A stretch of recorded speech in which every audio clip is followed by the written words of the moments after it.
নমস্কার বন্ধুরা, আজ খেজুরের গুড় আর সুজি দিয়ে এমন একটা চমৎকার খাবার তৈরি করব, যে খাবারটা আপনারা একটুখানি দেখে নিলে খুব সহজভাবে ঘরেই তৈরি করতে পারবেন আর দোকান থেকে কিনে খেতে ইচ্ছাই করবে না। এত মজার এই খাবারটা খেতে হয়, বিশেষ করে এই শীতের সময় যখন হাতের কাছে এরকম সুন্দর ফ্লেভারওয়ালা খেজুরের গুড় হাতের কাছে পাবেন, তখনই ইচ্ছা করবে এই খাবারটা তৈরি করি আর খাই। আর সবথেকে বড় কথা, এই খাবারটা আমরা ঘরে তৈরি করে এই শীতের সময় কিন্তু ঘরে রেখেও, ফ্রিজ ছাড়া এটা ঘরে রেখে আমরা তৈরি করে সবসময় খেতে পারি। তো দেখুন, এটা তৈরি করতে আমার লাগবে হচ্ছে সুজি, এক বাটি সুজি নিলাম। আর অবশ্যই ফ্লেভারওয়ালা খেজুরের গুড় নেবেন, তাহলে খুব সুন্দর ফ্লেভার হবে, খেতেও ভালো লাগবে। উনুনে কড়াই বসিয়ে 1 চামচ ঘি দিলাম, হালকা হাতে 1 বাটি সুজি এর মধ্যে দিয়ে হালকা হাতে একটু নেড়ে নেব। এটা কোনো রকম কালার করার কোনো দরকার নেই, শুধু একটু ভেজে নেবেন ঘিয়ের মধ্যে। আরও সুস্বাদু করার জন্য আমি 1 চামচ গুঁড়ো দুধ এখানে দিয়ে দিলাম।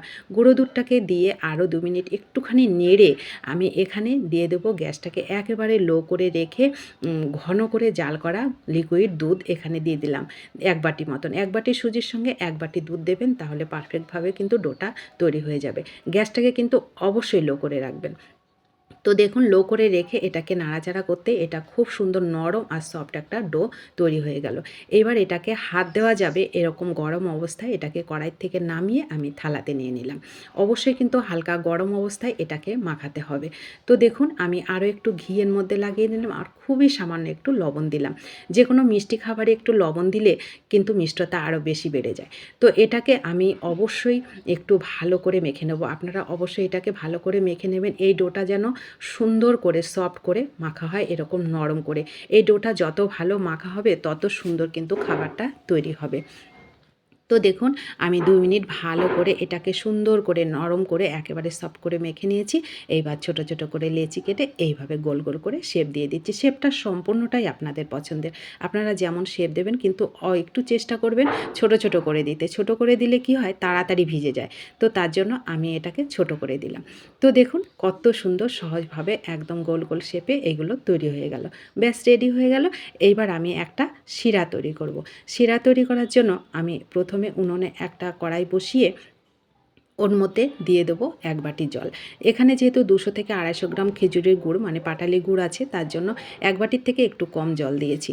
জলটা আপনারা আন্দাজ করে দিয়ে দেবেন, কোনো ব্যাপার নেই। এটা কোনো রকম শিরা তৈরি হবে, কোনো রকম চটচটে ভাব তৈরি হবে, এরকম কোনো ব্যাপার নেই। শুধু 2 মিনিট গুড়টাকে একটু ভালো করে ফুটিয়ে নেবেন, ব্যাস রেডি হয়ে গেল আমার শিরা। শিরাটা অবশ্যই কিন্তু পাতলা করে তৈরি করবেন, এই টিপসটা অবশ্যই ফলো করবেন। যত পাতলা শিরাটা হবে তত কিন্তু এগুলো সুন্দর করে এর মধ্যে ভিজে যাবে। আর গুড়টা অবশ্যই কিন্তু ফ্লেভারওয়ালা নেওয়ার চেষ্টা করবেন। তো ব্যাস, শিরাটা হয়ে গেল, আমি ওটাকে ঢেকে রাখলাম, গরম থাকবে ঢেকে রাখলে। এইবার গ্যাসে যে কড়াই বসিয়ে আমি তেলটা দিয়েছি, তেলটা কিন্তু মিডিয়াম হিটে গরম হবে, সেরকম সেই অবস্থায় এগুলোকে দিতে হবে। তো মিডিয়াম হিটে গরম করে আমি এগুলোকে দিয়ে দিলাম উল্টে পাল্টে। এই ভাজাটা অবশ্যই বন্ধুরা একটু টাইম নিয়ে গ্যাসের ফ্লেমটাকে মিডিয়াম টু লোতে করে রেখে একটু টাইম নিয়ে 3 থেকে 4 মিনিট এগুলোকে ভাজবেন। দেখবেন কত সুন্দর, দেখুন কত সুন্দর ফুলেছে এগুলো। ফুলে ফুলে একদম খুব সুন্দর ফুলবে। এগুলো যত সুন্দর ফুলবে তত সুন্দর কিন্তু ফ্লেভার মানে শিরার মধ্যে এগুলো সুন্দরভাবে নরম হয়ে মানে ভিজবে। এটা অবশ্যই খেয়াল করবেন, ডোটা সফট করে মাখাবেন আর অবশ্যই একটু টাইম নিয়ে এগুলোকে ভাজবেন, তাহলে খুব সুন্দর। আর আরেকটা টিপস হচ্ছে, আপনার ভাজাটা পারফেক্ট হয়েছে কি না আপনি কিভাবে বুঝবেন? এই যে দেখুন, গরম শিরার মধ্যে আমি যখন এগুলোকে দিচ্ছি, এগুলো কিন্তু ভেসে থাকছে, এগুলো ডুবে যাচ্ছে না, এটা অবশ্যই দেখবেন। আর আরও একটা টিপস হচ্ছে, এই যে দেখুন, আমি একটা শুকনো রেখেছি, ওটাকে দেখুন আমি গরম গরম অবস্থায় আপনাদের ভেঙে দেখাচ্ছি, ধরতে পারছি না। দেখুন ভেতরটা কত সুন্দর ফুলেছে, এটা অবশ্যই খেয়াল করবেন। এইভাবে যত ফুলবে এই পিঠাগুলো, তত কিন্তু শিরার মধ্যে সুন্দরভাবে খুব সহজভাবে মানে তাড়াতাড়ি এগুলো একদম রসের টইটুম্বর হয়ে যাবে। তো দেখুন, আমি 10 মিনিট ঢেকে রেখেছিলাম। 10 মিনিট পর দেখুন শিরাটা কতটা কমে গেছে আর দেখুন কতটা নরম হয়ে গেছে।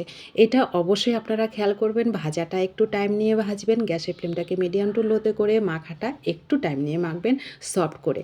তো দেখুন, আমি এটা 20 মিনিট পর আর এটা হচ্ছে আধা ঘন্টা পর একেবারে সম্পূর্ণ শিরা টেনে গেছে, একেবারে নরম হয়ে গেছে। আমি একটা আপনাদেরকে দেখিয়ে দিচ্ছি কতটা নরম হয়েছে আর কতটা সফট হয়েছে।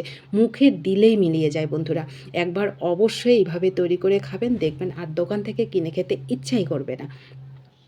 তো কেমন লাগলো আমার এই ছোট্ট রেসিপিটা অবশ্যই কিন্তু কমেন্ট করবেন। ভালো লাগলে অনেক অনেক শেয়ার করবেন। আর ভিডিওটিতে প্লিজ একটা লাইক করবেন। আপনাদের একটা লাইক পরবর্তী রেসিপি তৈরি করতে অনেকটা উৎসাহিত করে।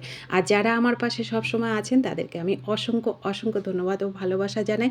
নতুন বন্ধু হলে চ্যানেলটা সাবস্ক্রাইব করে আমার পাশে থাকার জন্য অনুরোধ করছি।